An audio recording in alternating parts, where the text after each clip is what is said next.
রাধে রাধে এবং শুভ সরস্বতী পূজার অনেক অনেক দিদি শুভেচ্ছা আপনাদের সবাইকে। আচ্ছা, মা সরস্বতী দেবী তিনি কি শুধু বিদ্যার দেবী? না, আপনি কেমন ভাষা ব্যবহার করেন প্রতিদিন সেটার উপর কিন্তু অনেক কিছু নির্ভর করে। আপনার ভাষা যদি শুদ্ধ হয় তাহলে কিন্তু মা সরস্বতী দেবীর কৃপা আপনার উপর আছে। আর যদি শুদ্ধ না হয়, খারাপ ভাষা আপনারা ইউজ করেন, তাহলে কিন্তু কৃপা আপনি পাবেন না মায়ের।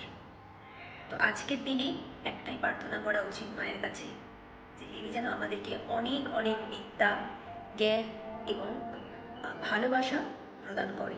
সেটা কার প্রতি? ভগবানের প্রতি, ভগবান শ্রীকৃষ্ণের প্রতি। কারণ তিনিও কিন্তু একজন ভগবত প্রেমী, আর তিনিও শ্রেষ্ঠ, ভগবানের দ্বারাই তিনি শ্রেষ্ঠ। তাকে তিনি অনেক অনেক জ্ঞান দেয় ভগবানের কাছে পৌঁছানোর জন্য, ভগবানকে জানার জন্য। আমাদের তো জ্ঞানের দরকার, বিদ্যার দরকার। সে বিদ্যায় যদি না থাকলো তাহলে আমরা কীভাবে ভগবানের কাছে যাব? তো সেই বিদ্যার দেবী হচ্ছে মা সরস্বতী।